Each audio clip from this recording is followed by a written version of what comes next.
Oh, I guess it's safe to say, welcome to What If, Thanks, brother. uh, and welcome to Justin, our guest today, which is actually the first guest I ever had. So it's nice to have you back, brother. How have you been? Yeah, it's an honor to be here. It's an honor to be back. We were talking about that just a second ago about how I was your first guest and how that's such a cool little time travel adventure to go back to that moment when I actually watched it last night to just remind myself of that interview and what was discussed there. And aside from some speculations around dates, it was all pretty on point. Everything is exactly as the same. It's still discussing what's relevant. It So is it's neat to see that, and really great to be back. So thanks for having me. very nice to have you. Perfect. And it's funny you should say that because I did exactly the same thing. I very rarely rewatch the things I do. Probably should do more often because every time I do, I find some good information, and it's easier maybe to take it to heart or take it in when you're not at the same time focusing on like running the show, kind of, like questions and answers. And so it's good to revisit. And I came to the same conclusion. It was actually nothing has changed. No, except it's all perfect. yeah, it's all perfect, definitely. And I see we have some engagement from at least some Yvonne is here, thank you, welcome. And Diane Rose is here, so happy to see you both together, thank you.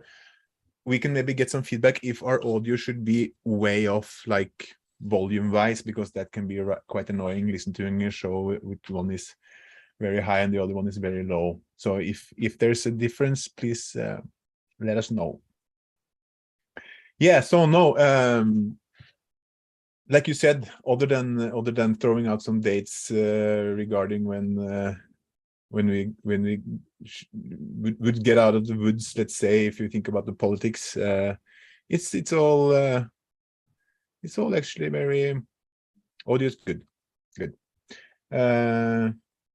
Perfect, let's just say.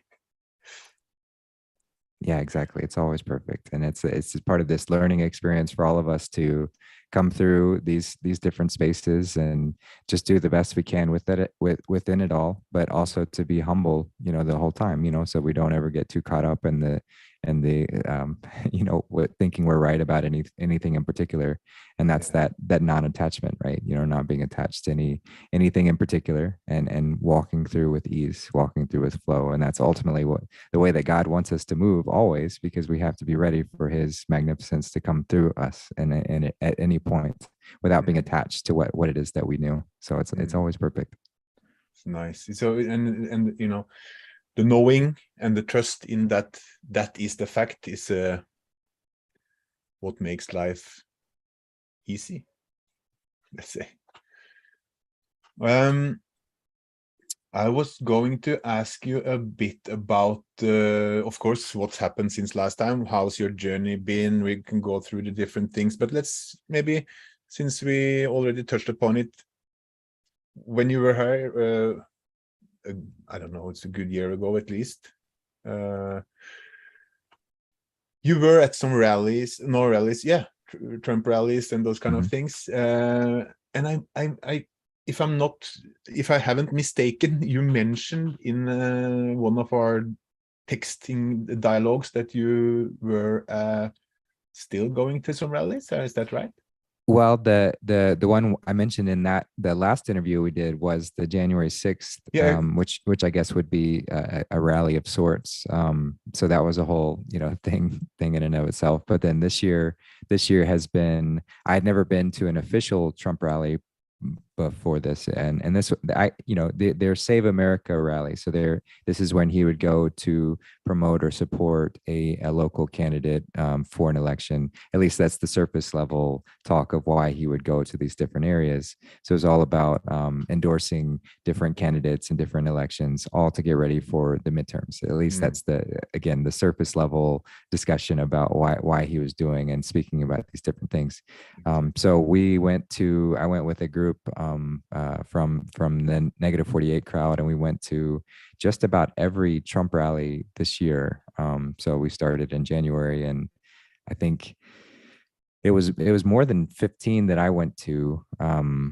And I think some people went to all of them, and there was around 20. There's been around 20 so far. So it's been wild to have that experience of getting to travel around and go to these events, because it's a space where there's already some openness to hearing about the truth about what's going on, without as much resistance. Because if people are already very quick to judge Donald Trump or to have this whole orange man bad kind of thing, then they're not really ready to hear about the rest of it. They're not really ready to go into it. But when you've already got that barrier crossed and everyone's at this event for the same reason of just, the celebrating this man and all that he's done, then you can cross that bridge much more easily and get into the larger scope of what's going on. So it really did turn into this wonderful meeting of souls to just share the truth with each other, and to have these experiences where we could talk freely and openly without as much of the judgment or ridicule, and that was such a refreshing experience to get to do that. And then just having fun, sharing that energy wherever we went to. I mean, it was a pretty sizable group that I went with every single time, usually more than 50 people every time, and sometimes over 100. And we'd all sit together up towards the front of where Trump would be. So we'd get there early in order to get good spots, because it's all first come, first serve. There's no tickets or anything. Nobody has any reserved seats. Well, I mean, they have a reserved section for certain guests, but for the most part, it's everyone gets there first come, first serve. And so we'd get there really early, and we started to develop a relationship with the setup team. And so for a while, we would be helping set up chairs, and really getting closer with the Trump team and the group within that, which led to some beautiful experiences of just connecting in that sort of way. And then having the opportunity to be in the crowd at the close up to Trump, especially in the indoor rallies where there was more seating and it was kind of more of a viewing of that central area. The energy that we would share and spread to the rest of the crowd was just magnificent, because we would be dancing and singing and laughing and just having a joyous time. And it was infectious, that it spreads like crazy. So we would just help to light up the crowd. And so, obviously Donald Trump was the main one who brought the energy into that space. But I'd say we were close second, in a lot of different times, in a lot of different instances, we were very much helping to bring that energy into that space and bring that sort of joyous, triumphant attitude, but also that sense of calmness, that everything's okay. And ultimately, that's what the message was about, is everything's going to be okay. Like, God's firmly in control. This is all part of this unveiling. And these are just the necessary steps to move through this next part of the plan. And here's a man who's done everything to play his part, whatever sort of role he's had to play, he's had to do it for this higher reason. And he's still with us. He hasn't left, and we haven't left, and no one's falling into despair or worry or fears, despite everything that's going on around us, despite all the madness as it appears within the, quote unquote movie, as people like to say. It's all designed to stimulate that level of wariness, so that people are starting to pay attention, but ultimately not to fall into fear, because it's going to be okay. And that's always an amazing thing to share with people, is it's going to be okay. There's no need to fear, and there's never any need to fear ever. And that's all God shares with us at any point, is just don't fear. There's nothing to fear. This is all perfect. Everything's perfect. Everything is exactly as it needs to be. Every experience we have is exactly as the experience we need to have in order to transmute those things that are holding us back, so that we can rise to new heights. And ultimately, that's what this whole experience is about, always. It's perfect. Yeah. it's easy to get caught up in fear, I guess, if you haven't kind of landed on some understanding that there are something bigger than us. I think we mentioned, or we talked about in our first interview, the fact that I think you said it in regards to when you threw out the dates, that it had to happen before people get, bring out the guns, let's say. So they have shown a enormous amount of what's the word?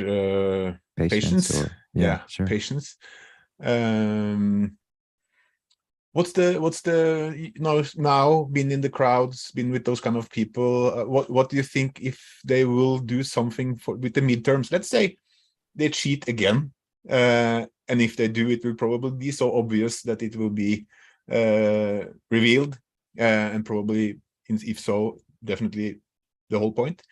But what's the kind of vibe from the people's?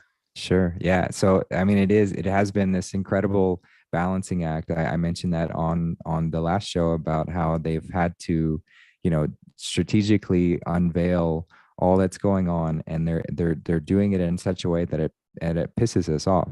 People who are paying attention to the mainstream media, people who are paying attention to that normal narrative, it's supposed to frustrate you. It's supposed to get you to that space to where you're eventually turning it all off. I mean, ideally, that's the whole point of this great awakening, is for us to stop giving our power away and to bring it back to ourselves so that we start living our lives. So everything that's happening is for that specific purpose of to get us to turn off all the noise and to come back to our own life.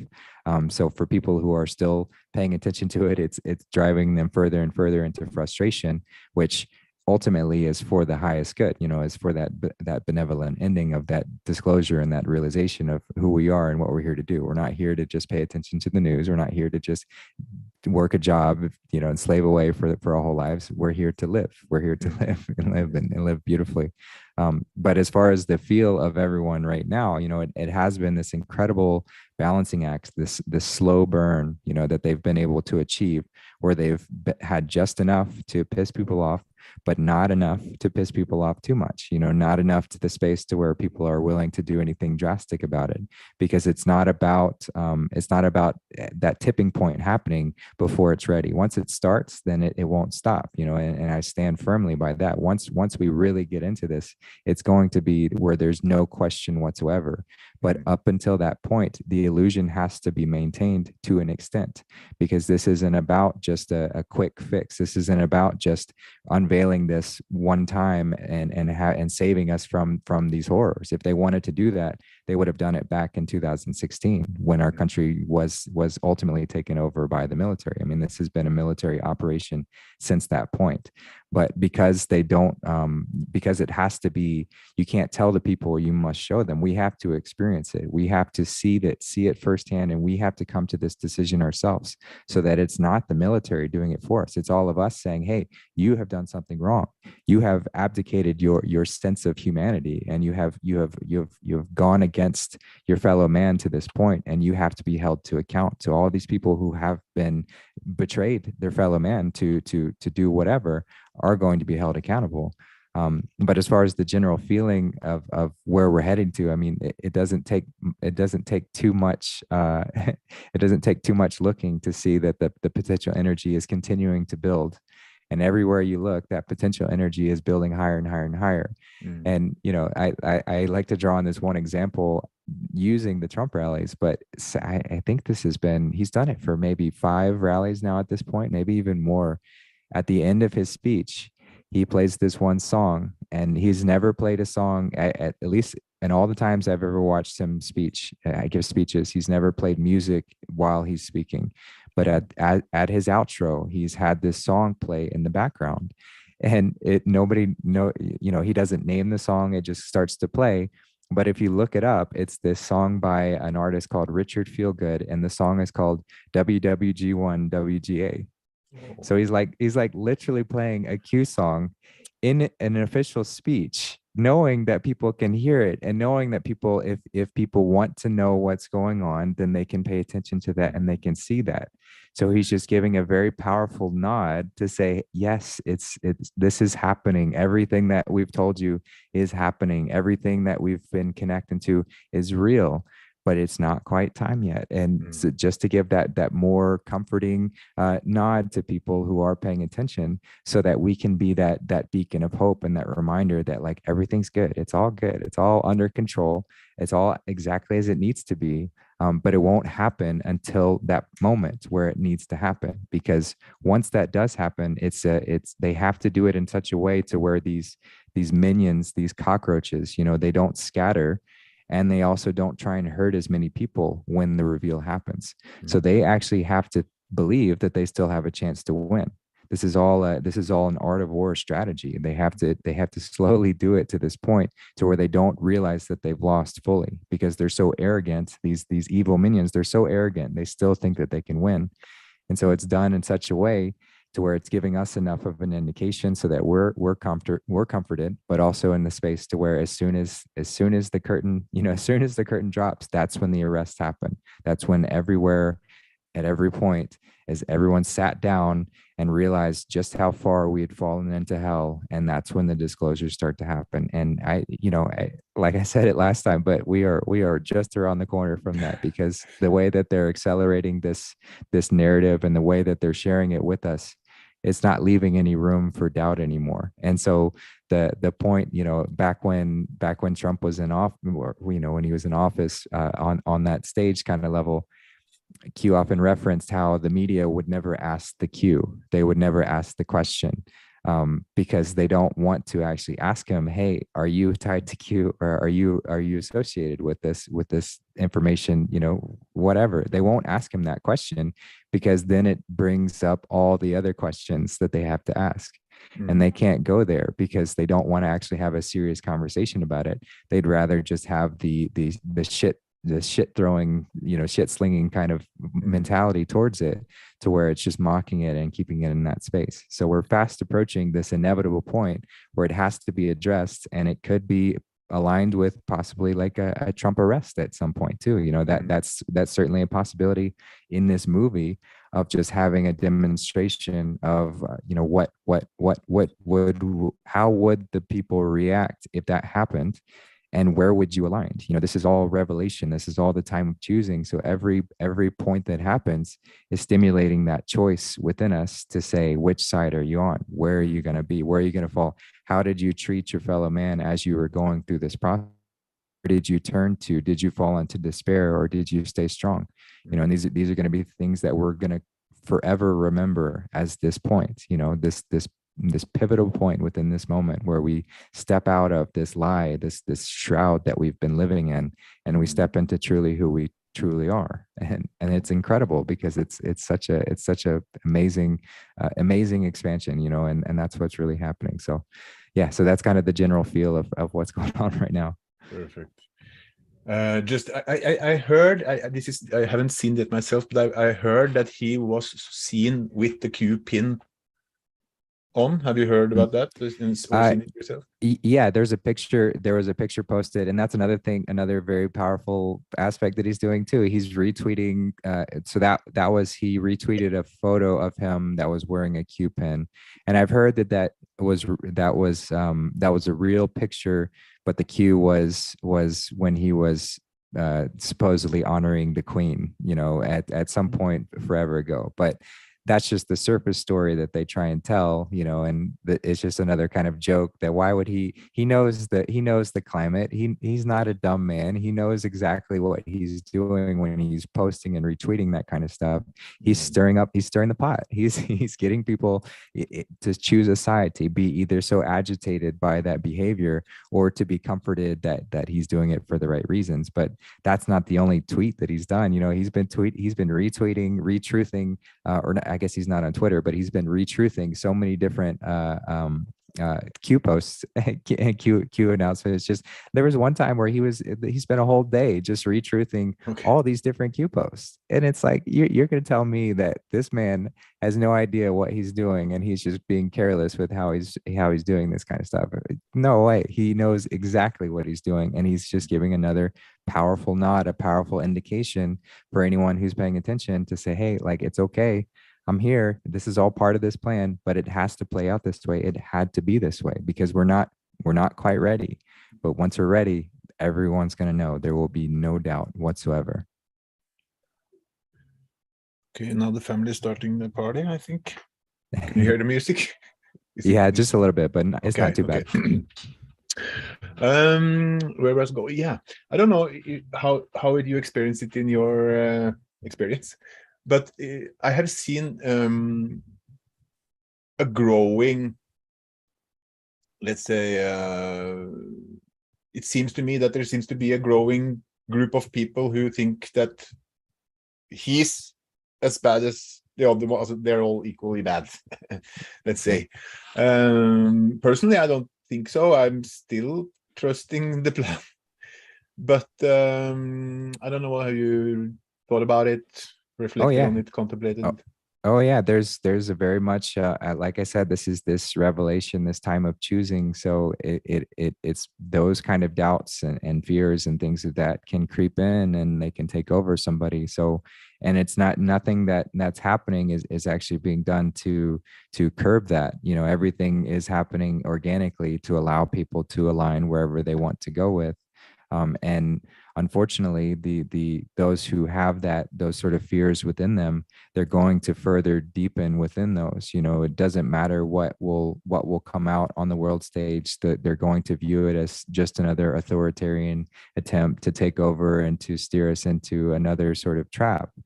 That's what a lot of people like to think, you know, and it's a very attractive. That's what is often termed the black pill. You know, there's the red pill and then there's the black pill, and this is this sort of pessimistic view of these people. But you don't have to look very far to see that that's just ludicrous, because the message has been consistent from the get-go about returning power back to the people, and that Christ is within. You know, this insane, you know, there was no way that anyone who was trying to maintain power would be saying these kind of messages, because this is instilling this power and giving it back to us. It's reminding us who we truly are and that we hold the power, not the government, not anyone in authority. We hold that. So this is in my view, this is the government to end all governments. This is the last one that we're going to have this sense of, you know, a perceived authority, so that we can move away from it. But it had to be this way because we were so far gone, so far stuck, so far falling into this space of despair and death. Ultimately, they had us by the balls. You know, they had us so deeply, and it doesn't very much look around to just see how deeply people are still in their programming. They're so stuck in this mindset that it had to take pretty violent, or not violent, but a pretty abrupt wake-up call in order to pull out of it. And so it's required all these different roles and these actings and this portrayal to stimulate this sense of inner power. And like I mentioned, it has to start with this frustration. If you're not willing to look at it, it's going to push you into frustration, so that you turn off all the noise. And even if it means that you have to get pissed off at Donald Trump first, or whomever within that, they don't care. They don't care about their reputation being tarnished. They don't care if you hate them, because it's not about that. It's about the greater good of us remembering that we are the ones, you know, we're the children of God here. And this whole experience is for us to make the best of. And in order to make the best of this experience, it does require like a unification of sorts. And so we have to come together with this, but it's this perfect balance of unification and sovereignty. So that's what we have to be looking for in each and every moment, because everyone, whenever they get a spot of power, there's always going to be temptation. But that's where it's our responsibility to make sure that transparency and that accountability is held by all. So I promise you that if there's any ounce of that corruption that creeps in at any point of where we're moving forward, I will be the loudest contrary voice to say, hey, this is wrong. We need to come back to this realization that Christ is within, that we are the ones we've been waiting for, and we don't need to look to anybody else. And so everyone who's stepping forward is going to continue having that same message of, no, don't idolize me. Don't put me up on a pedestal. It's not about me. It's about you. And that's been the consistent message throughout. So if anyone has any doubts, it's like, well, you haven't been paying attention. You haven't really been looking. You've just let your preconceived notions, your preconceived trust issues, because that's really all it comes down to. It's an inner trust issue. It's and for good reason to an extent. You know, we haven't really had much ability to deal with trust as far as people on the world stage, as far as people in positions of power. We haven't had much space to trust those. But when you know how God operates, and if there's that much evil, there has to be that much good. This is balance. This is necessity. This is the requirement of this existence for there to be that's this much balance. So if there is that much evil that exists in the world, and doesn't take much to see the level of evil and what it brought us into, there has to be that much good. And the good hasn't been visible. So what has the good been doing? They've been behind the scenes. They've been doing things in a more careful fashion, because this is a war. And their strategy has to be used. They've had to be careful. You can't just openly. I mean, we see what they do anytime righteousness truly demonstrates itself. They kill it. They wipe it out. They knock it off. They distort it. They assassinate its character. They do whatever they have to do to silence that good message. And so because of that reaction, there has to be a set of strategy used so that it's done in the right way, and not in the space where we're just constantly losing people, or losing this sense of this momentum. So that's why everything's had to be done in this sort of illusory way right now, because we're reversing the illusion with our whole existence for the past 100 years, arguably longer, has been an illusion, has been completely fake, phony, false, bullshit nonsense. Like, has been completely just fabricate at every level. And so in order to reverse that illusion, they've had to use a benevolent illusion. So people like to say that Q is a psyop. It is a psyop. It's a benevolent psyop. It's reversing the psyop, getting us into this space of distraction where we have no idea which way is up and which way is down. And just like if anyone's a fan of Star Trek, the character Q in Star Trek, I mean, he appeared very much like a troll at times. You know, he appeared very much as like a troublemaker. But ultimately, every single time he appeared in whatever he was trying to do, you saw the larger implications and what he was trying to lead the crew towards. And it was a higher sense of awareness than what they were unwilling to look at before. And that's what Q does in every moment, always. This is the Christ. It can appear as a troublemaker. It can appear as a troll. It can appear as someone who's, maybe from our limited perspective, doesn't have the best intentions. But until we see it from that higher perspective, we don't realize it. And that's all it's trying to do. It's stimulating us to see ourselves from that higher perspective so that we can move out of this filth and into what we're truly meant to do, which is to be the greatest creators, that this world has ever seen. We're supposed to just activate ourselves in that space to where we don't have any limitations, where we're not giving away our power and authority to anyone else. It's all God and God's authority. God has a very specific set of laws, and they're not complicated. It's just don't harm people, don't harm anyone. Don't take and don't steal. It's this general, we know right from wrong. It's very inherent. It's very obvious. And so that's all that needs to be upheld within the general consensus. It's just saying, hey, God's laws need to be upheld. But everything else you're free to do. You're free to create. We're free to be. We're free to experience. So to go out and be the best versions of yourself. And so this is all just bringing us back to that realization. Perfect. The law aspect is very interesting. I'm about to embark on a little journey with the law myself. I'm not going to go into it, but I will touch upon it later when it's all said and done. There's nothing, just to point out that for anyone who listens here and are like unsure of the future, There's nothing to be unsure of. This will go beautifully, perfectly, exactly as it's meant to do.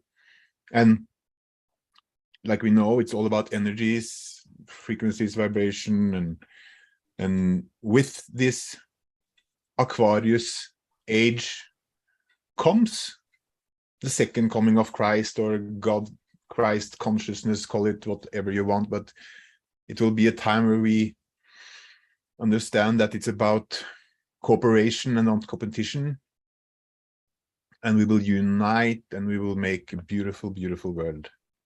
Yes. So nothing to worry about.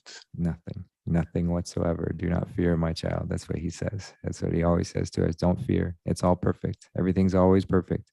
It's all, everything that we experience is always rebalancing us, getting us back to that space of centrality. And so whatever method, whatever need, whatever means is necessary to get us back to that space of balance so that we can be our best self, then that's what will happen. So this is all that's playing out right now. Is just the necessary steps to get us back into that space of balance. And we've, unfortunately, we've had some very benevolent, beautiful souls who have taken it upon themselves to serve in that way, to say, I trust you, God. I trust that you will lead me where you need to take me. And I trust that this is the plan to get us there. I trust that this is the thing that needs to make it happen. Not always knowing exactly what for what perfect reasoning it has to be, but just trusting that I'm guided. And that's where we get out of our left brain, always trying to think and make it happen in a certain way. And we get into our right brain, which is that trust and that knowing that, like, I am being guided in the specific way that only God can lead me, so that I can be the perfect tool, the perfect instrument for him to utilize to bring us all into that space of balance. And that's what's so perfect about it, is we don't have to try. It's all there. It's very easy, It's very easy. But it's challenging at times, because our left brain likes to make it challenging. It likes to try and pull us into these moments where we want to fall into doubts, or we want to try and make it happen a certain way, or we don't trust that we're being led in the right ways, or we don't trust what's happening around us. And that's when it's so important to breathe and just go back to the mother. She's always there to bring us back to that space of balance. If we just spend time with her, just go outside, ground, breathe. It's all perfect. It's all good. It's like, and I want to ask you actually, if not to judge me, because we don't do those kind of things, but I have let's say, we came into the X family, I think, about the same time, more or less, and we've been faithful, more or less, and going on the fruit journey, which was, for me, I found it not difficult at all. And knowing myself and my level of willpower in my experience, that shouldn't have been so easy. So I'm quite confident that if you're meant to do something, you will be given the ability to actually do it without it being like a big fight or pain or suffering to actually do it. Actually, I was going to tell that. I will take that as well. You pointed me out to this video with Sunfire Genesis with Eli, right? On the Free Mental Society. And he was I don't, it's the first I've heard of him. I don't know his background. You probably know him much better than me. I don't know, but he was going on and on how much pain and suffering it was for him to kind of go through this lifestyle. And for me, for like a guy who's chosen the path of least resistance, it doesn't resonate. Let's say, I'm not questioning him or his, whatever he's done, probably perfect. I know it's perfect, but I don't know if I'm digressing a little bit, but I was just gonna touch upon it. Do you think if we are following our path, our meant path, that it's pain and suffering involved, or do you think what's your take on that?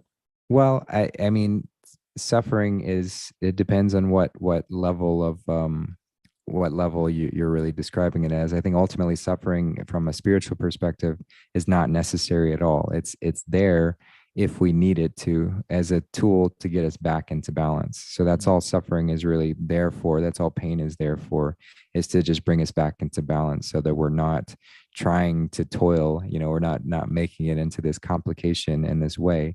But if you're talking about discomfort from a physical perspective, I think there are aspects, and that's where, he might have been sort of conflating the two of those. Is there is a necessity to experience some level of discomfort as we disconnect from all that is all the lies, and that's really the only complicated part of this process.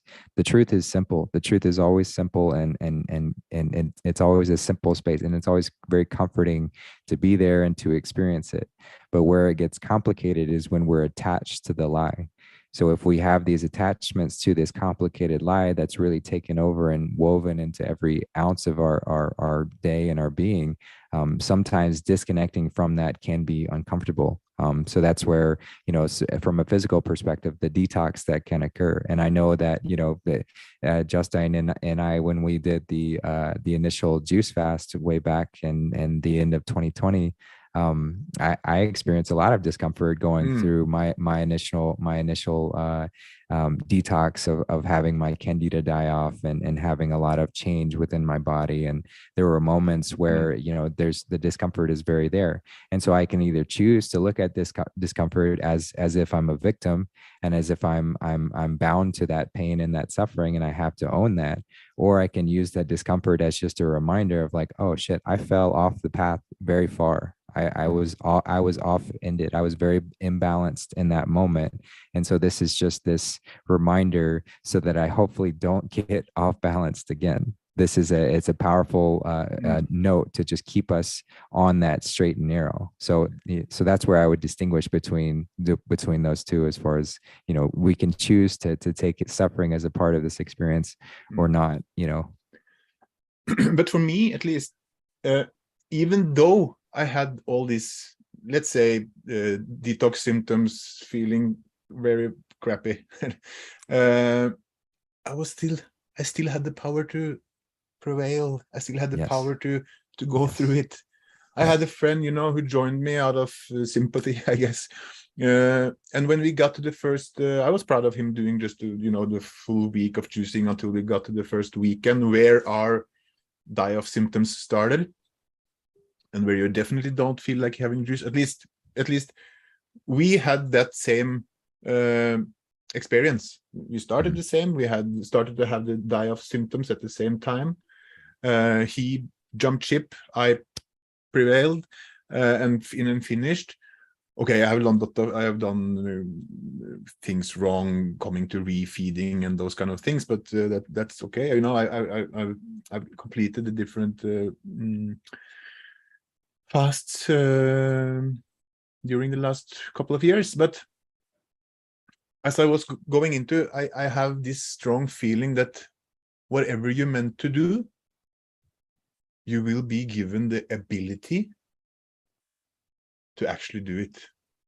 You will be given you might think that, oh, I got this idea, I will do this and this and this, but you didn't get an idea, you got a download or a message or whatever.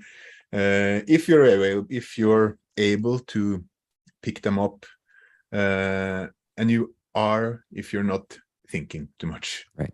I would say.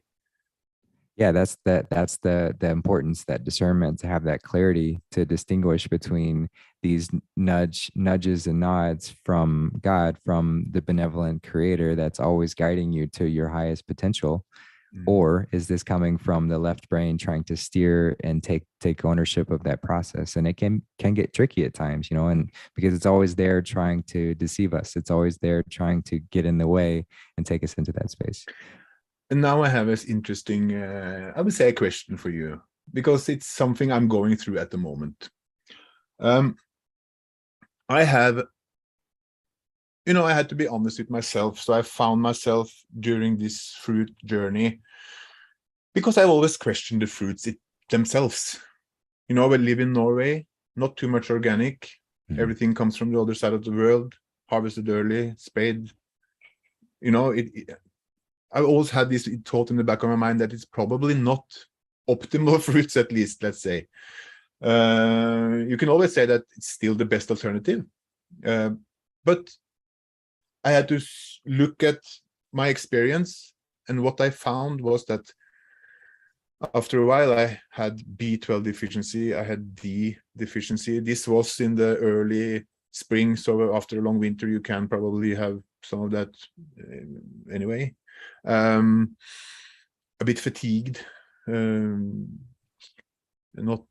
the power and energy I wanted to have. Teeth got really bad. I did see an interesting thing with Eli actually about the teeth, like you detox through your teeth, it comes from the inside out. Yes. So it doesn't matter how much you brush or whatever you do, if this is the way you detox. I've always had bad teeth, so want to put all the blame on, I want to put the blame on anything actually, but this is my experience, was my experience. So now I'm very back and forth if I should go and get them done actually, because there are, I won't show you any pictures because it's not, I'm lucky those are looking good. However, started eating some eggs, started eating some fish, even some rare time I would buy a rotisserie chicken, you know, still 80%, 75, 80% fruit, doing juices, doing smoothies, doing lots of fruits. But I added those things. Would you say that, oh, it's just the ego, he's lost to the ego again? I'm just, you know, trusting whatever comes into my experience is what I'm meant to do, because I'm not, you know, I haven't gone way off into thinking. So yeah, what would you say? And you can tell me about your own journey and how if you've sticking to the small and narrow, or. Sure. Yeah. So, I mean, ultimately, just to kind of define what the ego is, it's this insatiable aspect of ourselves that's always testing. It's always pushing the limits. It's always looking for some avenue. It's always pushing the boundaries. This is the inner child within us that's always trying to test those limits and make sure and you know, it's part of this experience in order to provide this broadening experience that we all have. So it's necessary from that perspective, and there's nothing overtly wrong with that. But it's where it can get us caught up is when it starts to distract us away from the natural ways that this creation is set up and our natural role within that. Our body's not really designed for those kind of foods. So when we do move into them, it does bring us to some space of discomfort in the long run, but where it can provide that perception of comfort within those moments is just knowing the degree to which our bodies have fallen and which our bodies have grown accustomed to those ways of being. So our bodies are miraculous. They truly are, because they can adjust to any range of anything, you know, really. I mean, you have people living on Diet Cokes and McDonald's burgers, and they're still breathing. You know, that's a miracle. That's a miracle in itself, right there, that is still a sustainable, to some degree, way to maintain a conscious life, you know, or semi-conscious to some degree. But where we get to, and that it's a really important topic to bring up, and it's one that doesn't often, and that's something that I very much have found space to bring to attention to. This is the importance of the pragmatic steps of moving away from moving away from the ways that we've been trained to eat and moving into this truth of what our bodies are truly designed for in the optimum sense. You know, there's all of these different subsystems that our bodies can work off of, and it can function. It can make it happen. It can do what it needs to do, and it can invite parasites in to help establish and bring balance. You know, our body's always finding balance as well, so it will find that balance. But the sort of, and I'll just bring in my experience as an example. You know, I went in very hard with the detox journey. You know, I went in from a juice fast to that water fast. And then I was 100% raw for 6 months. I was very consistent in that I didn't eat any cooked foods. I stayed all raw. I lost a lot of weight. I lost a ton of weight. I lost a ton of strength.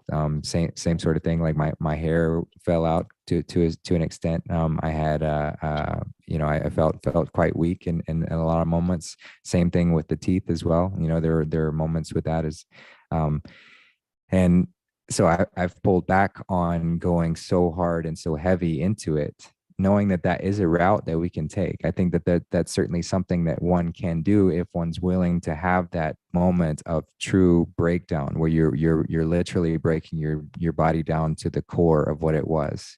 You're stripping away all the toxic layers to get to that space of where, and it's very symbolic from a spiritual perspective as well, of letting go of all the sort of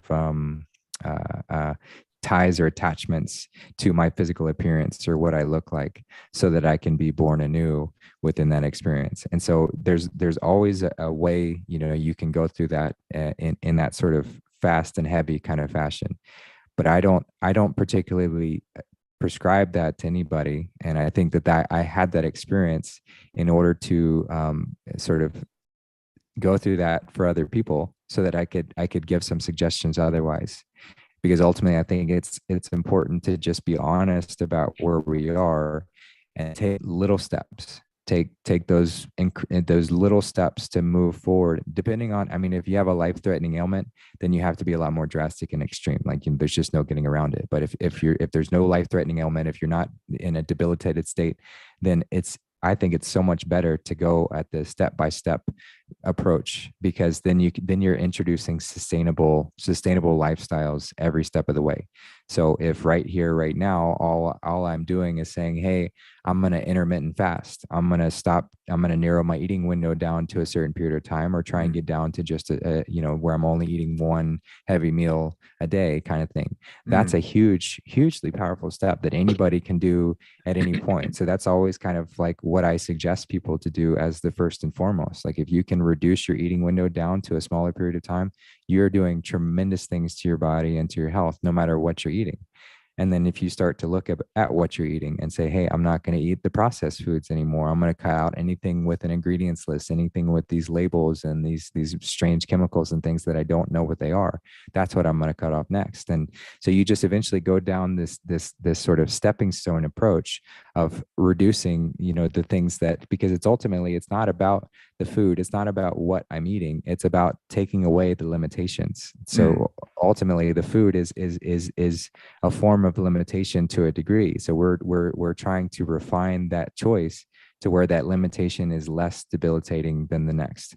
And so that's where I have to be so honest with myself about where I am, where I'm at, and where I'm at from a holistic perspective, not just from a physical perspective. And that's where another people get hung up on is this idea that I can disconnect the physical from the holistic path and treat it separately, that I can treat my physical healing journey as if it's on an isolated experience, and not deal with emotional baggage or not deal with mental issues that I might have. And I'm just going to look at the physical. But that's, if you do that, you're going to get caught up in that space too, because it has to be looked at holistically. So sometimes people need the food to address some aspects within the food in order to even confront the emotional or mental issues that they might be having.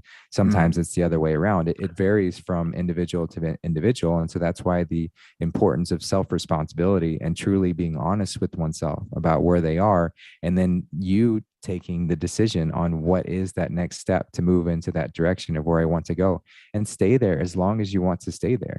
There's no rush. There's no reason for us to move through this to any, because we get lost in these comparisons as well. And, where I'm comparing myself to Josh, then saying like, wow, look at him, what he's doing with he's bodybuilding in this incredible way off just fruit. Like, that's amazing. And I love that he's doing that. But if I get caught in that idea that I need to compare myself to that, then I start to get lost in this mental trap of like, oh, I'm not honoring my own journey. I'm not honoring where I am within that. And ultimately, I'm giving my power away to somebody else as soon as I do that. And that's another trick that the ego likes to do to us, is always getting us to compare. So that's where I always come back to that space, is like, don't compare yourself to me. Don't compare yourself to anybody. Like, this is just my feedback based on my experience, and we should all be sharing my experience. This is something that we can stand on with such firmness, because no one else has experienced the things that we have experienced. So we can stand with firmness on our own experience and share that. And the more that we do that, then we can get we can get ideas from other people to try different things. But ultimately, it's taking responsibility and taking ownership of that whole process, not looking to somebody else to say, hey, you told me this, or you told me that, or I tried this because you did that. No, it's about you doing it for yourself. And so the fundamental foundation for that is truth, is integrity, honesty. We have to be honest with ourselves, to look at myself in the mirror and say, this is where I'm at, and this is where I'd like to move to. And it can be a long progression. I should have my sights on something far down the road, but also don't get lost in that far off perspective as well. Come back to the present moment and say, what am I going to do today? How do I want to be today? How do I want to operate today? What do I want my food to look like today? And just stay there and stay in that space. And then tomorrow you do the same thing, and don't get lost in this sort of idea that we have to be skipping steps or moving in too fast of a direction. So that's something that's really helped me come back to that space of balance. And just to show practically where I've moved from that all raw, I came back to cooked foods. And when I did, I started to regain some weight, and I started to feel that strength coming back to a degree. I don't have any doubt that the fruit is the highest form of that food, but my body was not able to handle it at that point. My body was not in a cleaned up enough state to really assimilate that nutrition in a way that my body was able to utilize. I needed to pull back and have those moments to where I could find that balance once again, and then incrementally keep progressing, keep moving in that direction. But it's all, it's all done with that patience and not trying to skip anything. Exactly. And I think we both maybe went out of the gate a little bit fast. But you also come to you have to take, at least I came to the conclusion that, okay, like you said, I'm 100% positive that fruits are man's and woman's food. It just has to be that easy. There's no way that can be more complicated than that. So that's not a question. But you have to do it with what you have best with, also make the best of the situation. And living in Norway, we don't have the longest season to grow our own food. Did a honest try this year with growing some items, but potatoes turn out okay, at least. However, I also came to the place where I had to make a decision of where I want to be, at least now when we live in Norway, right? So having a family who hasn't quite embraced the journey the way I have the fruit journey, they're on their journey and it's perfect. But it's nice to have the social part as well. Like have a cooked dinner and sit down and have this family, instead of me sitting here with the bowl of fruits just shoving in my face and they're out there eating. But no, I think we had quite a similar journey, Justin. It seems to be very much similarities. Well, you mentioned the sort of communal aspect to it as well, and that's another aspect of truly being honest with oneself. We can't pretend that we're an isolated, individual away from, and I mean, we can be that. We can isolate ourselves and we can move away from our families and we can go live on a mountain somewhere, and maybe that would be a space to do for a time if we really wanted to have that experience. But most of us really enjoy the collective experience and having that communal space to learn and grow together. And so then we have to honor where everyone is around us and where our circumstances have put us and what we have to do, and just do our best within that space. Again, not trying to compare ourselves and say, and look at what they're doing. No, honoring our own space. And if I'm in a family where that starts to grow as too much of a contention point, then I need to make a decision. Is this contention, ultimately free will has to be upheld. And my free will decision is not going to be to make them change or to even acknowledge or accept me for that ways. It's to engage or to not engage. That's all I have to decide. And so with our families, we have the decision: do I engage or not engage? And most of us, when within those moments, like, we want to engage. And so then it's finding those bridges and those translation points to stay in that space to where I can include them in that process and not be leaving them behind in that sort of way.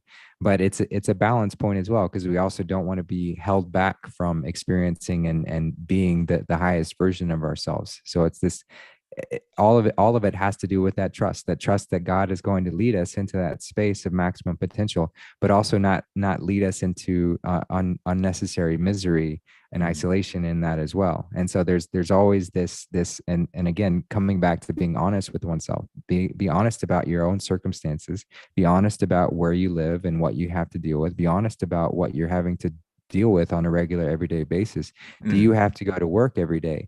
Well, if you do, then you probably shouldn't do an extended water fast while you're working, because you're going to feel very low energy, and you're not going to have that space to really sink into that fast in the ways to where it could be cleansing in that sort of way. So that would be an irresponsible decision to try and force yourself to go through that experience and then just expect that everyone else has to deal with it in that sort of way. It's like, no, I need to be responsible. If I want to go on an extended water fast, I need to have time away. And if that's not available to me right now, then maybe this isn't the time for me to do it. And just have that complete trust that he's always going to lead us where we need to go when we need to do it. He knows what we want. He knows what gets us to that space of maximum potential. But there's also a pragmatic approach to getting there so that it's sustainable. It's not this it's not just flip of the switch and the lights on. It's a process. And that's what I loved about that conversation with Eli and Genesis, was this initiation aspect, this fact that when you go through the food journey, it is an initiation of sorts, because it does require that level of diligence.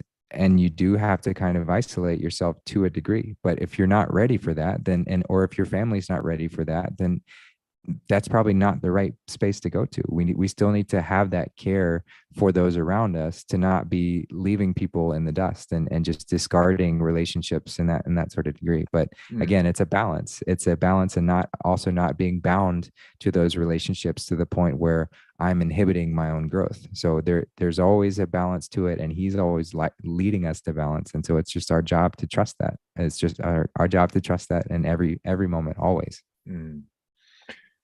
Yeah, that's kind of where I root everything, is the trust that, okay, if I suddenly feel that I want to have some eggs and some fish or something like that, whole food, all whole foods, and that's positive, because then I can at least help in keeping my family away from processed foods, at least by me just eating some cooked foods, at least more than it would if I was just going fruit-based all the time and not paying any attention to what they are doing food-wise.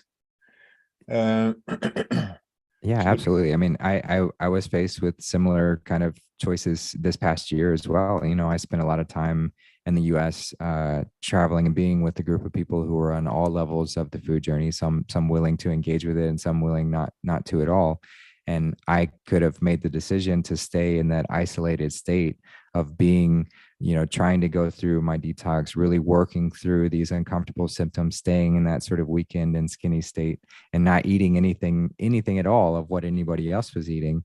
And I could have stayed there, but the connection points that I would have made would not have been nearly as strong, because I would have already stayed in that divided state. Would have been isolated. So I totally know, and I totally relate with the fact that God led me to this space of like, eat the hummus, eat the quinoa, eat whatever. It's not like I fell into it to a hard degree, but I needed to have those bridges. I needed to have those connection points to say, hey, I'm not going all the way to where you're going. I'm not going to go that extreme to going back to whatever that is. But I am going to have these connection points so that we can share a meal together. So it doesn't feel like we're in completely different islands, and I can't even relate to you. This is ultimately us serving in this way, to be in that space to where I'm humble enough to eat the potato chips so that I can still relate with someone who's eating the potato chips. And not saying that that's ultimately the best space for all of us to be in that moment, but for that particular experience, for those around to have that bridge to be extended between these two realms, this is what's allowing this collective growth to happen even more so. So when we can recognize why, the bigger reasons of why we might be led to experiencing the things that we do or doing the things that we might do, then we can let go and let go of this idea that I'm doing something wrong, and get back into that space of trust. It's like, okay, I know that I need to have this experience because I'm having it. If I didn't need to have this experience, I wouldn't be having it. So I'm having this experience. I'm being led to this space because it needed to happen this way. And I need to trust that. And I don't need to beat myself up. I don't need to be hard on myself. I don't need to judge anybody else for whatever they're doing, because I need to trust that everyone is in exactly the space that they need to be, doing exactly what they need to be doing in order to get exactly what they need to be getting out of it. And there's never anything that happens outside of that ever. So if I start to think that might be different, then that's on me. That's on me to come back to that space of balance. It's like, oh, I'm not trusting again. I'm out of that faith, and just come back to that centrality point. And I agree. And we're also left with the question, why? Why are we doing these things? Also, what, do you have a disease of some sort? Like, is it something that's the reason, or is it just because you want to be enlightened and think that's the only way to get there?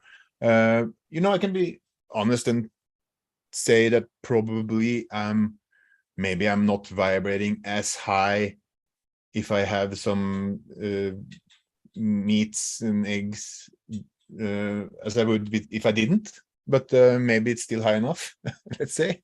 And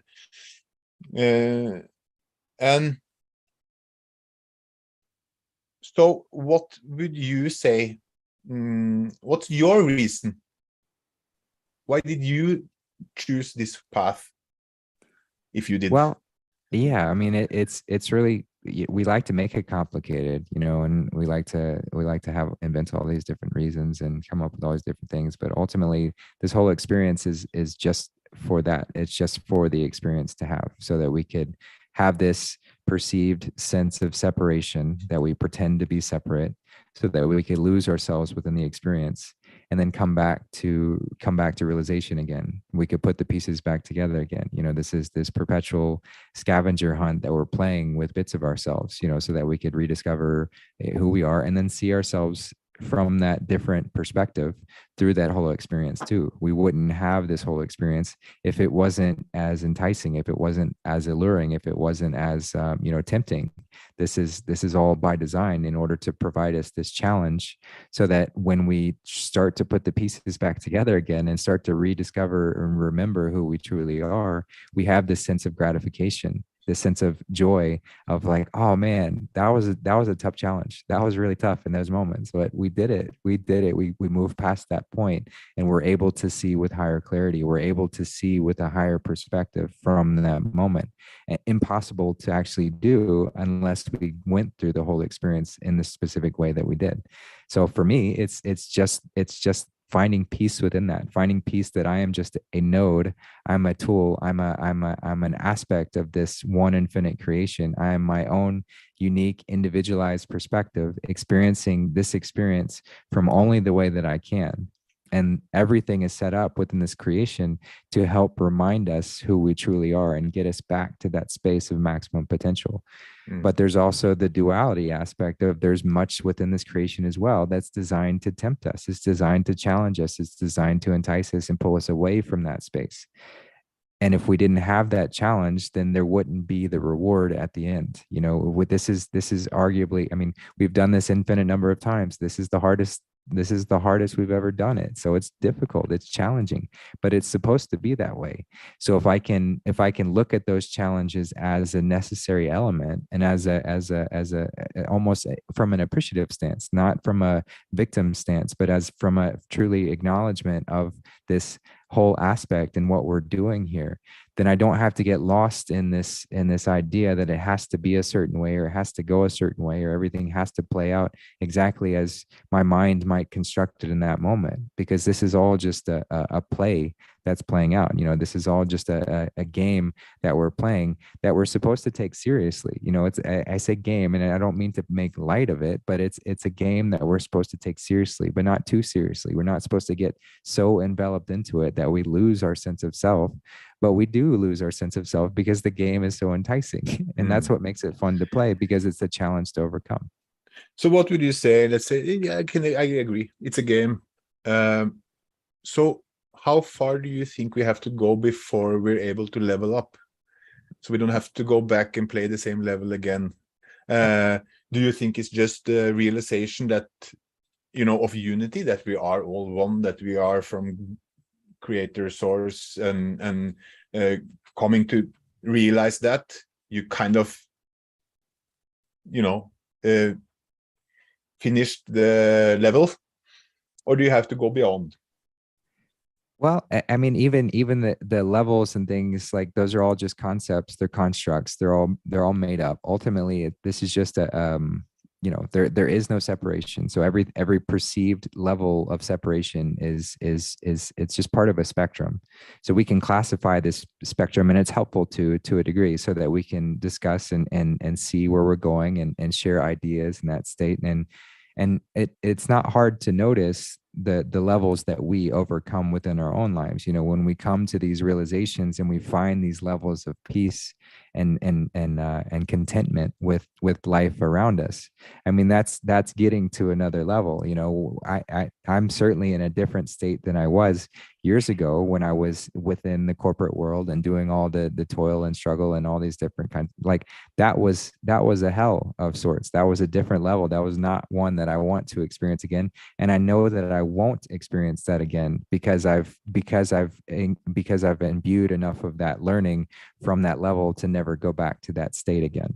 So this is this progressional experience of us moving through this spectrum of oneness. We're ultimately all one. So there is no separation, but we can pretend that we're separate. We can have this spectrum of experiences, so that the further away from this perceived sense of unification I get to, it's a different level of experience altogether. So the challenges come up, and they vary from, you know, level to level. Even though these are just concepts, it's helpful to be able to talk about it from this space. So if you're looking at it from a video game perspective, it's like the boss levels. You know, there's a boss at the end of each level, and if we don't defeat that boss, then we're going to stay in that state, and we can pretend like we've gone past it. But if we haven't truly mastered that sense, or that challenge within this experience, then we will come back to that experience once again, and we will continue having it. So it's something that you can't really always describe in the best way to anyone, but it's something that, you know, when you've reached a certain state, it's like, okay, I'm more comfortable in this experience than I was before. And ultimately, that's the I love how Santos Bonacci, he says, bliss is our birthright.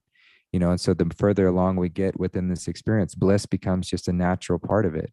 And so I guess you could classify it as the accumulation of, or the consistency of that bliss, as being the determination of where you are within this experience. When we're at our highest, and, you know, what is the highest? It's not really even, ultimately, it's just to be the best versions of ourselves, to view this limited perspective as essential and celebrate it, but then find the ways to maximize it, knowing that there's no real limit to that either. Because when we continue to elevate and when we continue to find ways to step into who we truly are, that bliss just becomes a natural byproduct of that experience.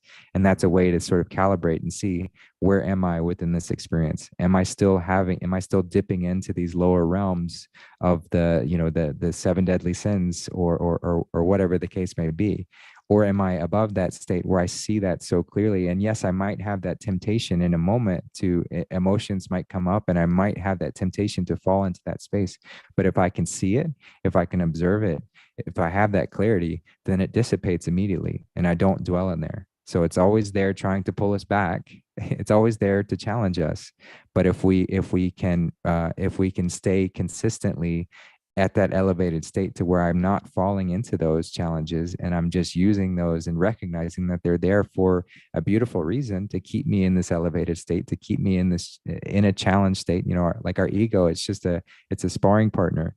It's something that grows with us, and it's always there to challenge us. It's always there to give us this perfect representative of all that is that's pulling us down, all the weights that we carry.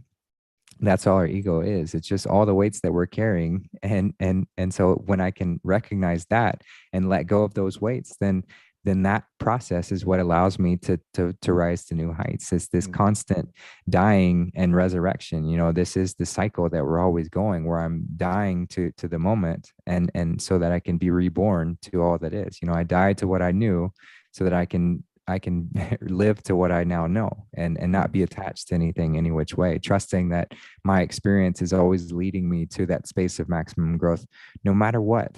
Again, comes back to trusting that I'm right where I need to be. And so not getting too stuck on the concepts of levels or progressions, or people who like to talk about 5D and ascension and all this kind of stuff. Like, we can get stuck in this idea that it has to be a certain way or has to look a certain way. And then when you're stuck in that idea, you're attached to a concept. And when you're attached to a concept, you're ultimately holding yourself back. So let go of attachments, just truly celebrate this for what it is, which is magnificent. It cannot be any more perfect. We can't imagine a more perfect experience, because this is the penultimate form of our imagination getting us to this space. It's absolutely perfect. It's absolutely perfect. Do you spend time actively, consciously trying to manifest something, or do you just kind of take it as it comes, just like whatever, come what may, and just right? No, I don't spend I think that there's I think recalibrating or getting out of the trauma-based mindsets and things of that nature, the manifestation talks can be helpful to a degree. But ultimately they're very left brain, and they're very attempting to be steering and controlling. And when we're in that space, ultimately we're going to be steered astray, and so I don't do any of that. I trust that God's going to lead me. Now, when I'm inspired, and this is where it gets really hard to explain, because it needs to be your own discernment to distinguish between where is this influence coming from? Is this coming from my higher self? Is this coming from this benevolent creation that's only designed to elevate me? Is this a love-based, like truly a love-based decision? Or is this some form of ego creeping in, trying to steer me into these things where I want to make it happen a certain way, or I want to force it to happen a certain way? Because God can lead us to thought. It's not that thoughts are ever bad. God can perfectly lead us to the left brain. But the idea is, you give it to him. You pay him the tithing. That's the 10%. You pay the 10% to God, and let him utilize that thought process. Let him lead you to those spaces, so that you're only there for the specific times that you need it, but not a moment more. And when we get used to that thought process, then we're like, oh, that was fun to create in that way, because we see the benefits of creation that happens. We become these incredible creators, and we're able to create in such magnificence, and we love that. And that's where our passions come from, because we're inspired to continue doing so. But where we can get stuck is this idea that I want to force that to continue happening. I'm not going to trust that God's going to lead me anymore. I want to try and make it happen a certain way. I want to keep artificially stimulating that process. And you can, to some degree, for a time, but eventually you start falling further away from that trust. You start falling further away from that knowing that God's going to lead you there. And as soon as we start to steer it ourselves, as soon as we start to control the left brain and make it happen a certain way, or be led by our left brain, then we're not allowing that benevolent, that divine will to flow through us anymore. And ultimately, when we stray away from the divine will, we're out of balance. And so it's always this tug and pull, and it creates this whole experience. So it's necessary to a degree. But the whole idea with it is to not fall into those temptations of wanting to steer the ship, not trying to artificially create something that's not meant to be. So that's where I think a lot of the manifestation talks go really wrong, is they're always driving people into these thought spaces of, I'm going to force this to happen a certain way. And yeah, it has truthful elements to it, and you can make things happen to a degree, but you're also straying further away from that divine will. And so if that divine will is not leading you to that space, then you're asking for some form of rebalancing at some point or another, some form of karma to bring us back into that space of balance. So it's something to be careful of. It's something to be mindful of. I noticed in my early in my journey, and you heard about the law of attraction and manifesting, and it was like, okay, big house, fancy car coming up, it's materialistic. It's easy to get materialistic about the manifesting part. Let that go, or at least I let that go. Don't have any vision plan or destination. Taking one day at a time, or more one moment at a time, I should say, as much as possible, at least. And that works very good. It's I don't know about you, but for me, we talked about the trust and the calmness. For me, that started in the start of 2020. I've heard other people say that that's the same for them. So I would guess there's no coincidence there either. There is never. Did you experience the same? Was it kind of yeah? Yeah, absolutely. I mean, 2020 or end of 2019 was when I kind of disconnected from the corporate world, and I set out on an adventure where I went, I toured around the country with my car and just my dog, and I camped in some of the most beautiful spaces. And while the whole world, was falling apart from the COVID nonsense, I was finding so much more of a connection in that, and refining my sense of peace within, so it was this perfect paradox to see and witness. And through that calmness was what gave me the courage to start voicing and start speaking. Which, then went through the whole process of ridicule and all that kind of stuff, where I got to see which relationships were fake. It was perfect. And I was at peace with that as well. It got better and better from 2020 onwards. What do you contribute that to? What's the reason? It's an easy question, but anyway, it's the fact that we all got this at that moment in time. A peace, a quiet, a trust in the most turbulent of times. It shouldn't be like that, or it should be like that, but it's well, it's if we look at it from a perspective, everything happens in cycles. Everything happens in this sort of cyclical manner within this creation. We have the stars, and we have these celestial bodies, these luminaries that are always influencing us to a degree or another. And the way that they cycle, if we don't keep track of them, if we don't measure them, then we're just going to be affected by them without knowing, without having any idea of what's happening or what the influence is. But when we can start to really see them, we can see how this is all part of a greater cycle. This is all part of this.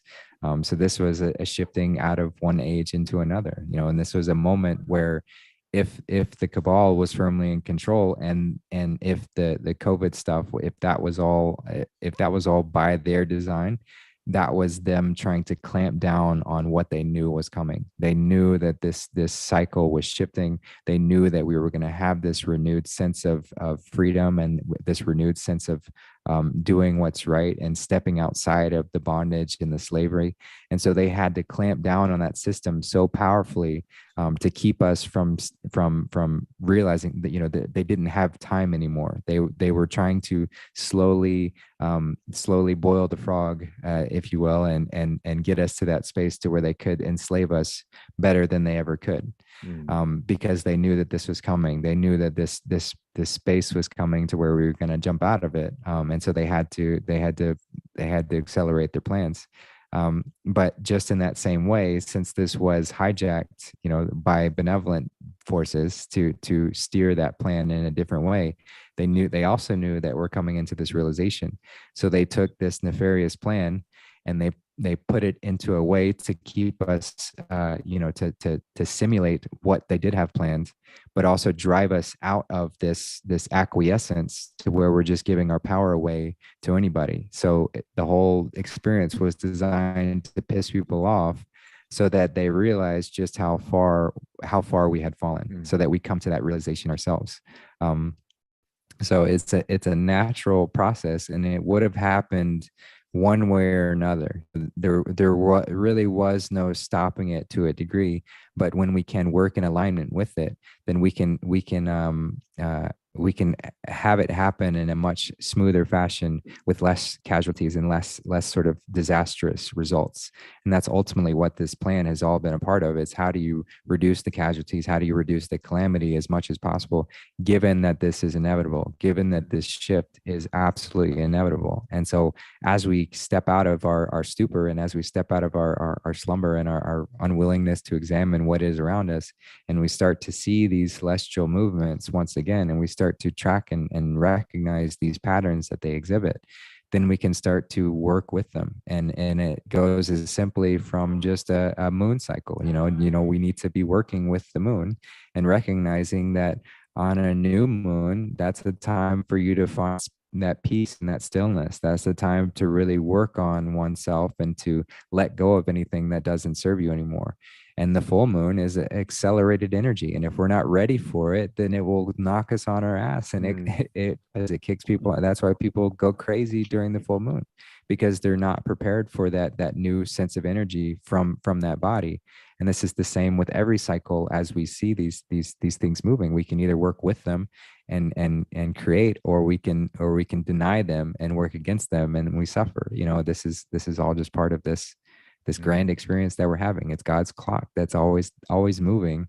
And the whole point of observation is to not try and steer and dictate what those observations mean, but to truly observe and see, oh, this is why this is happening, and this is why, you know, this is why this is happening. And it's not my truth. It's not me making this shit up. This is just all that is. So that's where people get confused too, who don't want to actually do the work and go through that process.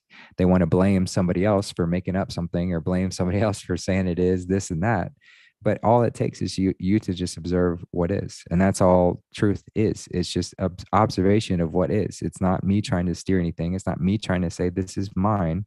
It's not relative. It's objective. It's very, very objective. It's very there.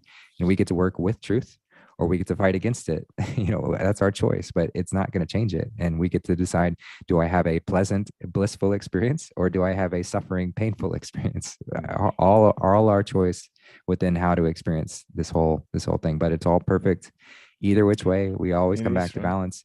Either which way, it doesn't really matter. It is, you know, the whole free choice thing is very interesting, I feel. I'm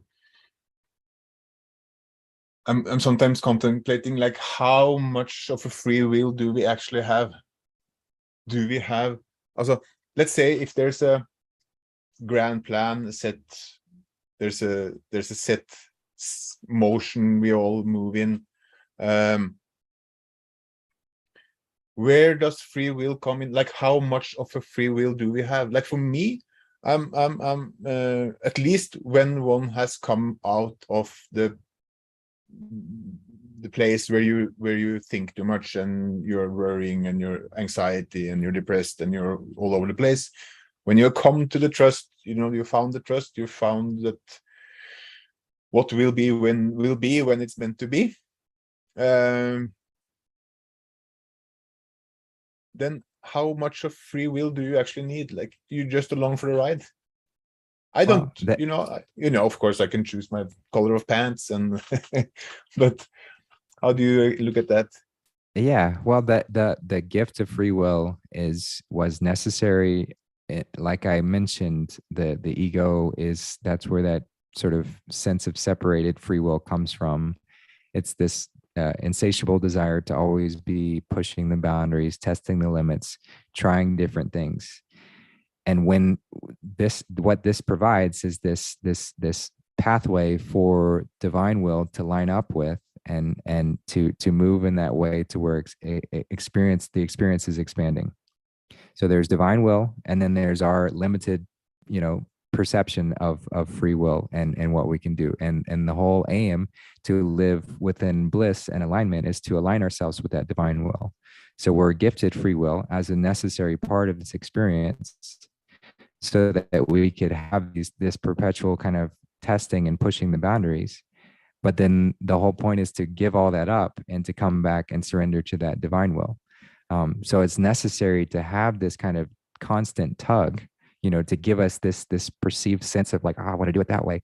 But then it's like, oh no, I don't want to do it that way. I want to trust that one will again. I want to come back to that space of trust and not giving in to that individualized free will. So it's this sort of, it's a joke from a certain perspective. It's kind of like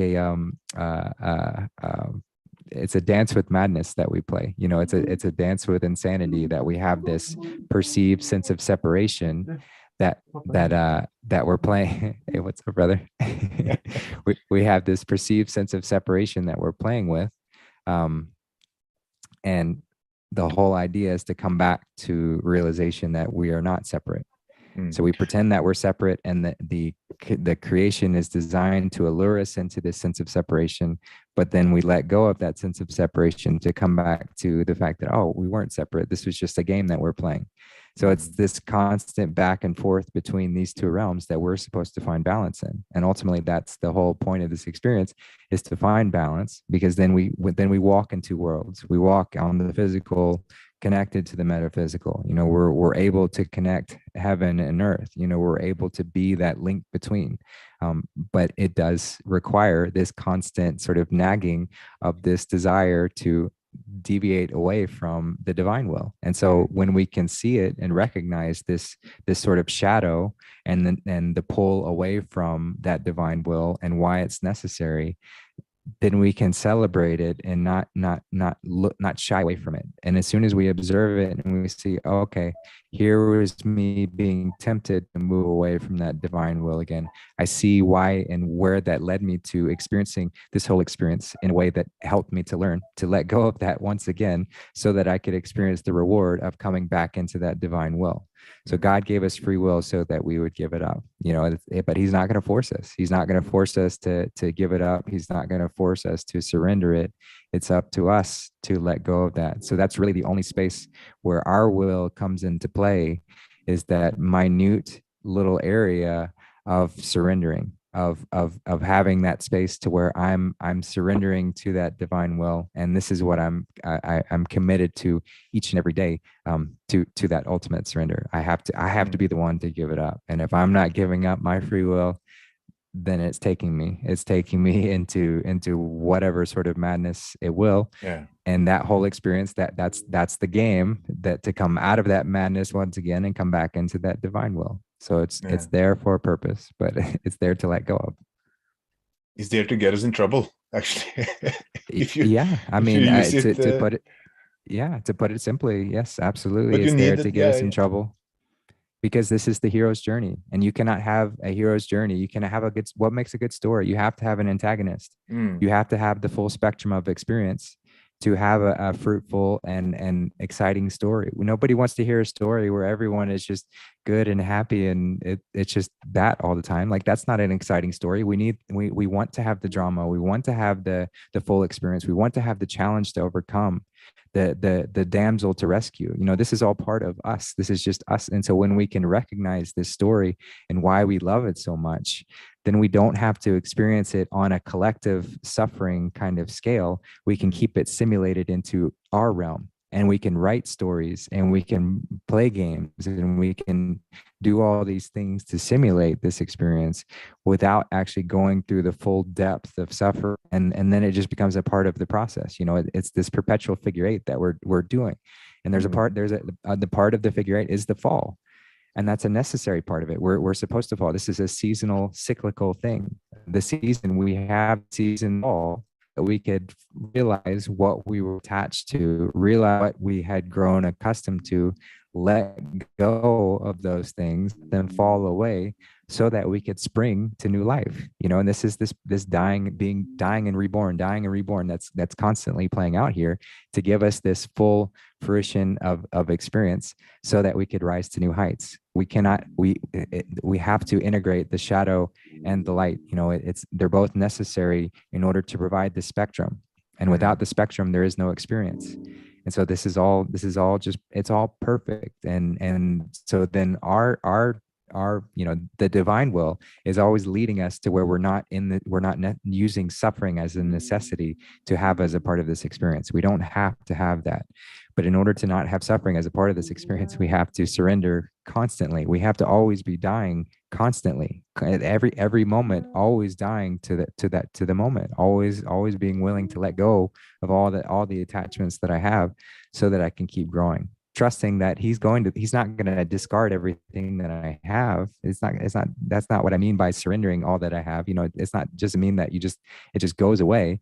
He's going to keep you there in that space of maximum potential, but don't grow attached to anything.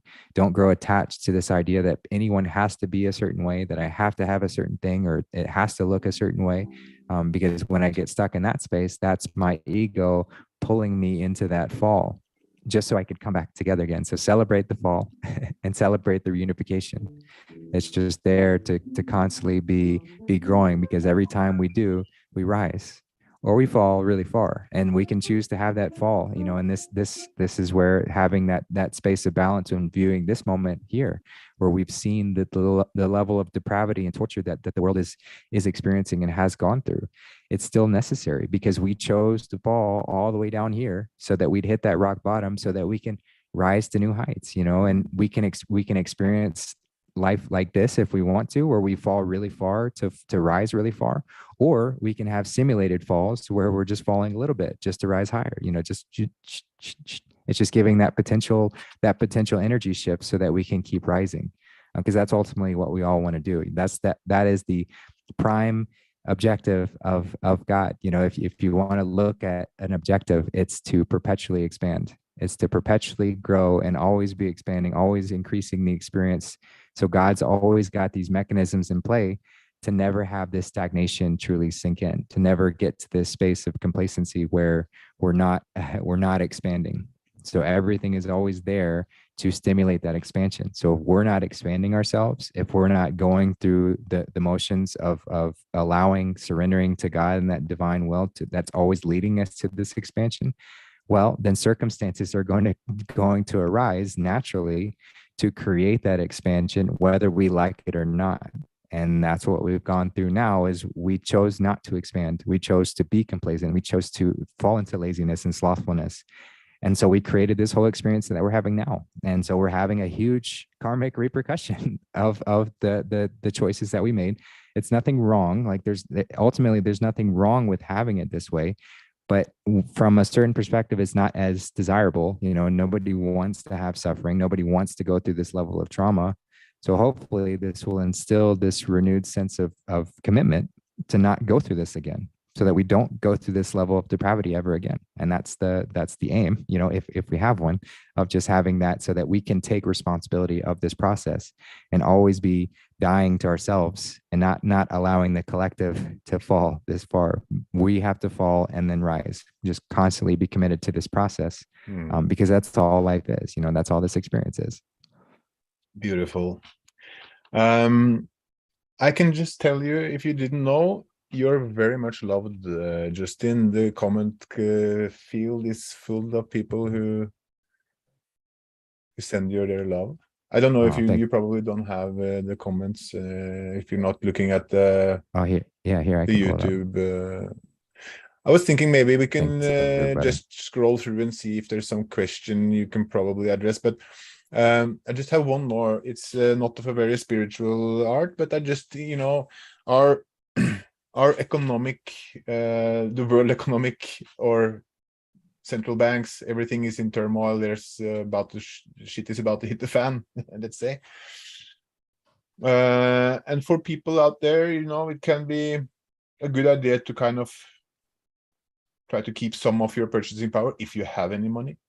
Do you have any suggestions? Have you looked into the crypto world or the physical gold and silver things, or what's your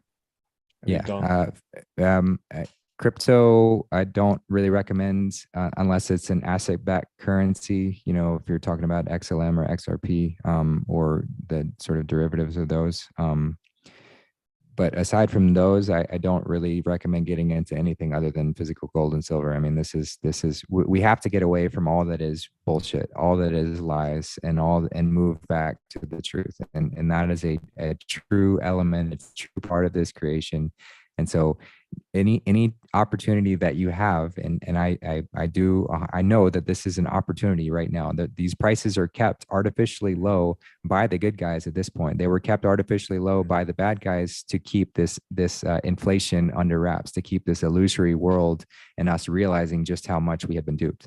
But the good guys, after they've taken control, they've kept the prices low to give people an opportunity to get into it, because we're about to see a rebound of all that is real and a discarding of all that is fake. So any opportunity that you get to move away from the fake and into the real is a beautiful, beautiful opportunity. So don't delay on that. I would say, you know, I know that with gold and silver, and I'm more of an advocate for silver. I know that anyone who invests in silver is going to be very happy they did, but they're going to be asking themselves, why didn't I get more? And anyone who didn't is going to be looking to those who did and be like, what the fuck? How did you know? And this isn't to say that anyone's going to be left behind or anyone's going to suffer.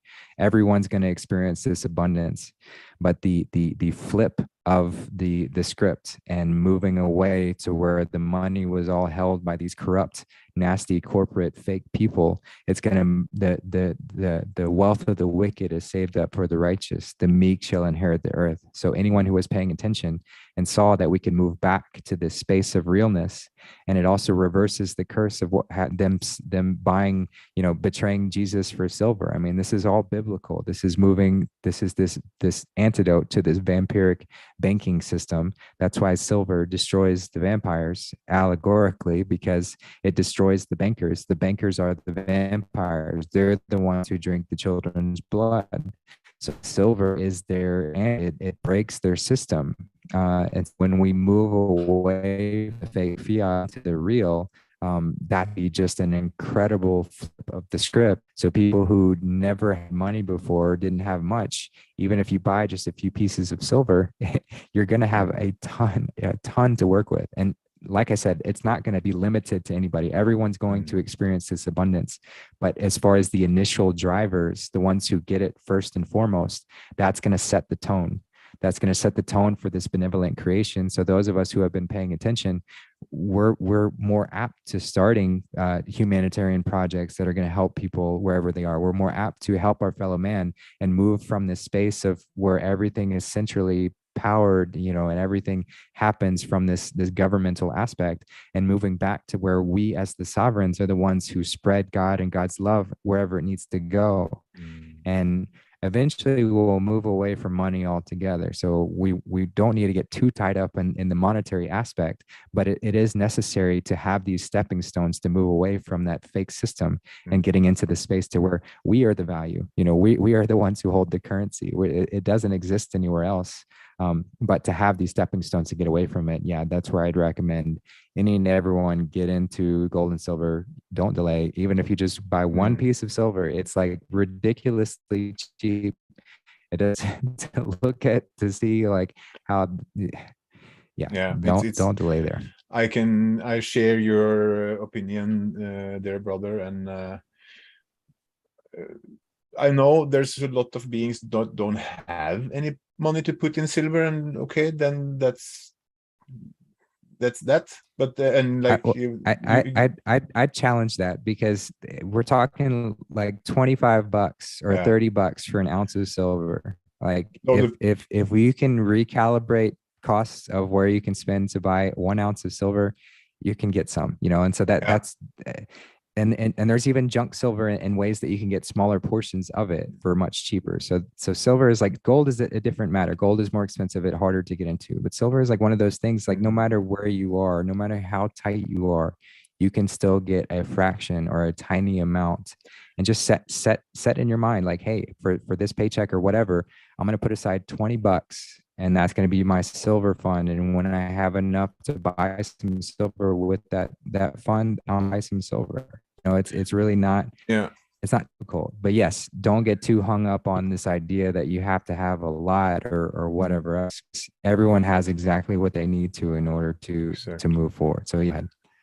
And I see there's somebody here asking where they can buy it, and I think for the US based people, to my knowledge, Miles Franklin, a guy named Gary Schechtman, and Miles Franklin, I know he's one of the people who still can but it's time is running out. Time is running out, and the premiums are starting to get towards 100% for at least for the Silver Eagles, if you can find them. So but don't let the premiums discourage you, because it's still nothing. Yeah, it's still nothing compared to the true value. But just to answer people where to get it, it does vary from country to country. In the US, it's quite easy to get. I've used sites stbullion.com or jmbullion.com. Both of those will deliver, and they're both very reliable. They have good prices, and they're very, very good, and they get it to you fairly quickly. So that would be a space you can order it. Or if you just search, and this is probably true for any country, just search for gold and silver dealers within your area, and you can somebody who's sells it locally, you know, and you just have to call around and say, hey, do you sell bullion or do you sell gold and silver? And just ask them, and you can usually find somebody. And then but if you're in a different country, you kind of have to research on your own and find it.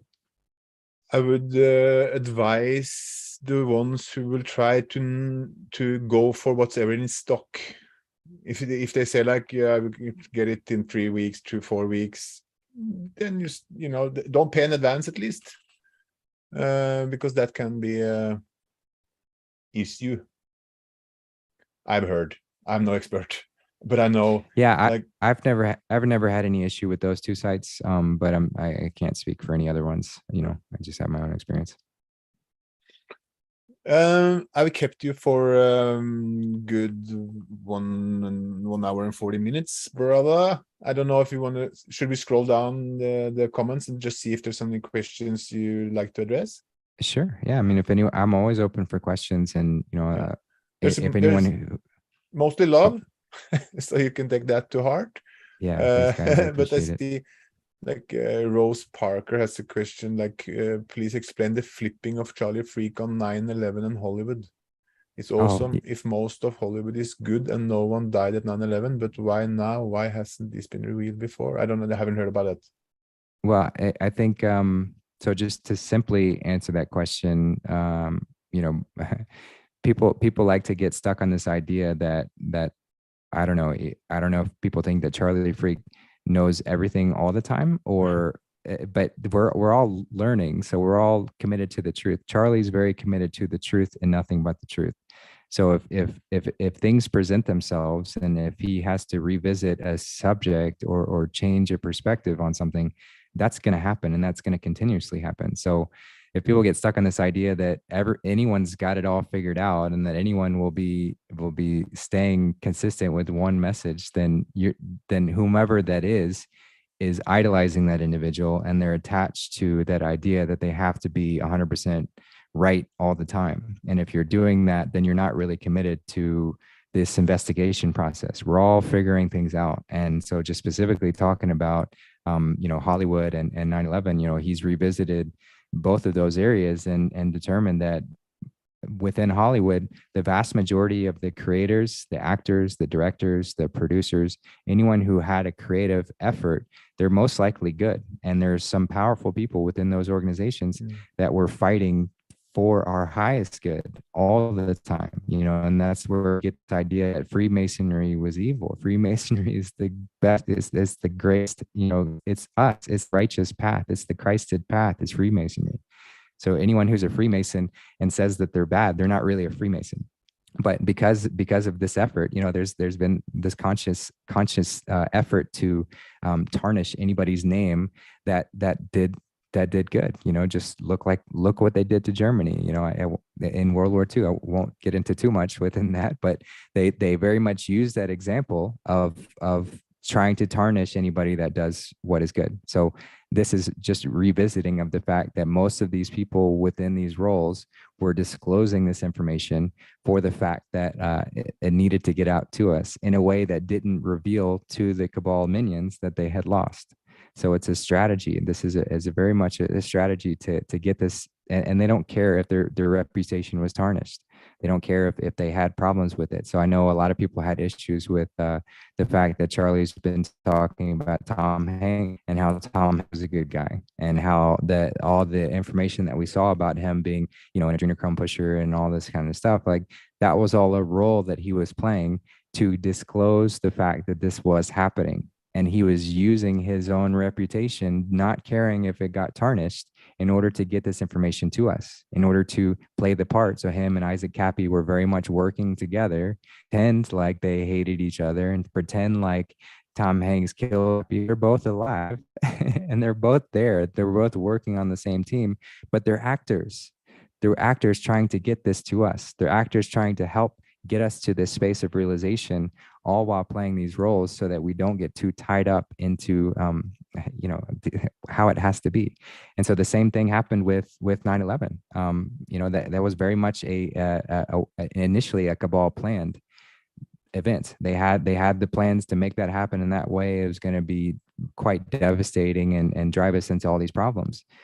But the White Hats seized that. They seized that plan, and they were able to pull it off with little to no casualties, almost none whatsoever. So all these ideas that there were so many people within the buildings, there was nobody in the buildings.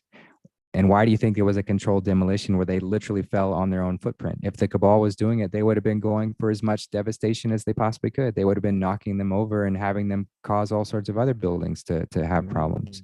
But there wasn't, because these were white hat operations to keep the cabal from realizing that they had lost, in order to bring us into this realization that, and most people recognize that 9/11 was one of those moments that started to get us to think. I know it was for me. It helped me come out of this space. So it took their evil plans and it transmuted them, kept them in the space to where it's still art of war, still thinking that they've won, still thinking that their plan was going as they had planned it, but moving us back into this space of truth. So it had to be done this way. There had to be some deception used by the good guys in order to keep this plan from revealing itself, in order to keep the cabal from realizing that they lost, and at the same time bringing us to these higher truths, bring us to these realizations. So, a lot of people have a lot of hard times with that, especially, with things like school shootings and whatever else. There aren't, at most of the, I can't speak for every single one, but most of these, there aren't real victims there. And the actors are there played by the good guys. And they're doing it in order to stimulate this conversation within the media, away, and to piss people off in that sort of method as well. But it's still there for our highest good, because it's getting us to realize what they were trying to do, what was their objective, and also keep the cabal from realizing that they've lost. So it's a very complicated chess match, Mm. and it has to be viewed as such. And if we start to get lost in the details, then we get lost in these fixated ideas that it has to be a certain way. So I know I've had a lot of humbling moments within this experience of thinking that it was one way and then realizing it, oh, it's not that at all. And that's what we're all going through, because none of us can come out of this unscathed in this space of arrogance. None of us can hold on to this sense of pride or this sense of I told you so. So all these people who told their friends and family that Tom Hanks was the devil and did all these things, when they find out that he was a good guy, that's going to be a powerful humbling moment. That's going to be a powerful moment of realization to say, oh, I was fooled too. I thought I had it right, but I didn't. So that we can come together in that humility and not be divided in this I got it right and you got it wrong kind of thing. We can't be in that space. So there's so many implications to it and so many higher meanings behind it, but it's all great. And when we start in the best space to be at is this non-attachment. So if you're upset by what Charlie is saying, then you're attached to an idea. And if you're attached to an idea, then you're going to suffer. This is all part of this non-attachment aspect. If you hear Charlie say something and you're not upset by it, but you disagree with it, that's fine. You can be in that space, and that's a good space to be at. You can be in that, I'm not attached, we'll see. I'm not attached to whatever outcome. And that's ultimately the healthiest space to be at, is I'm not attached. I'm not attached to how it goes, what comes of it, where it's revealed. I'm just aligned with the truth and nothing but the truth. So help me God. This is that space to be in. That's true freedom, when we're not attached to how it might be. Personally, I have found, in regards to getting caught up in this and that and believing the other one thing and the other, I've come to understand that I know only one thing, and that is that I know nothing.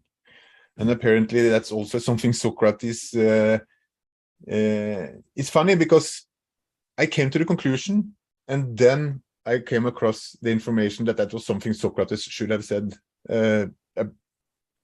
That's claimed, at least. So, but if we should be honest, what do we really know? No. At least when it comes down to what's the ongoings of this world.